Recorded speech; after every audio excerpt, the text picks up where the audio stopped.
Genesis 38 from verse 8 to 10 tells me that God is interested in this matter. A man called Onan slept with his brother's wife in order to give seed to his brother who died without a child. That is their pattern those days. So after enjoying himself thoroughly with his brother's wife, when it was time to release so that the woman can have a baby, he came out and spilled it on the ground. The Bible says God saw it. He made him angry. He killed the man right on the spot and went ahead and put it in the Bible for us. That is to tell you that God is interested in that aspect of marital relationship. Some of you think it's something you do only when God is not looking, when the takes light. Let us do it quickly. Before God turns around to look at us, we have finished. No. Don't hurry. God knows you are doing it. It's part of the package for marriage. He intentionally gave it to you as pleasure for your marriage to enjoy. And some of you women here have never really enjoyed it. You have had 2, 3, 4 children, but you've never enjoyed it. Why? Because you have husbands who don't know how to do it and do it well. There are some Christian men that rape their wives. They are Christians, but they rape their wives. And that is not good. A woman is not like an electric lamp. You switch her on when you want and switch her off when you want. It doesn't work like that. Some of you men here, the only romantic word on your lip is "oh girl, lie well." Oh girl, lie well. Madam, turn. That is not romance. That is not romance.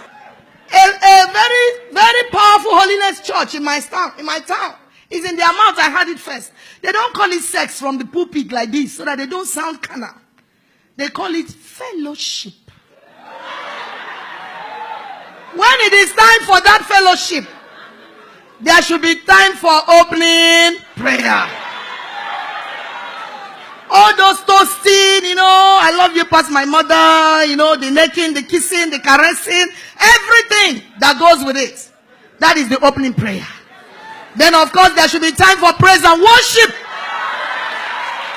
in the fellowship of the bedroom.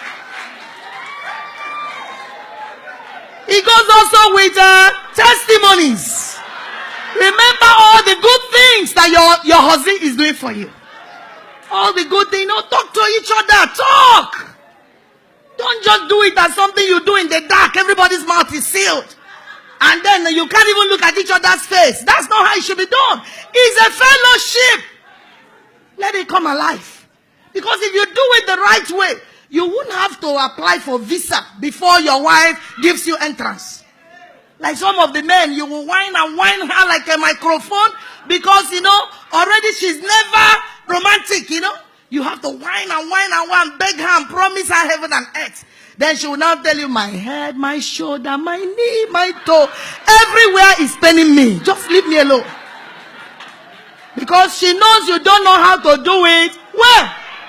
But when you do it well, nobody will even be the one to initiate and then begin to make requests. It will just flow naturally. And then by the time you do all the preambles, that's what Oyibo calls foreplay. Play where they happen before the main thing.